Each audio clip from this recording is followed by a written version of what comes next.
Kalau korang nak training, korang tak perlu training di tempat-tempat yang khas.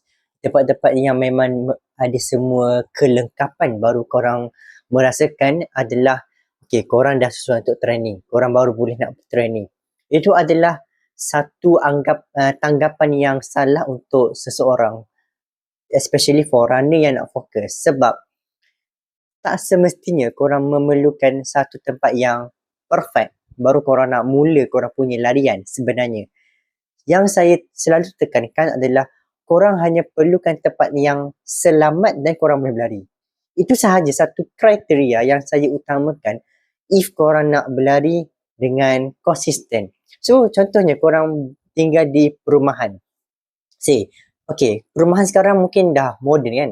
Dah ada security guard, dah ada pagar khas, dah ada apa lagi, CCTV tu ada banyak sangat benda-benda yang dah cantik dah. So, korang tak perlu sangat nak fikir korang kena ke stadium, korang perlukan tempat yang selesa baru korang nak berlari. Itu adalah satu tanggapan yang salah.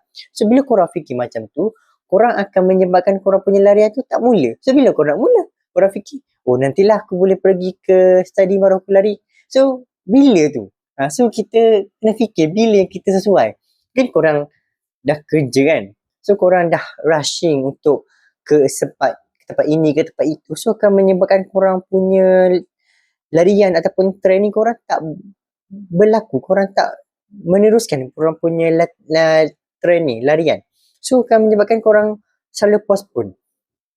So, dia tu selalu, kata mudahnya selalu pending. So, dia tak buat dan tak buat. So, dia macam tentu je.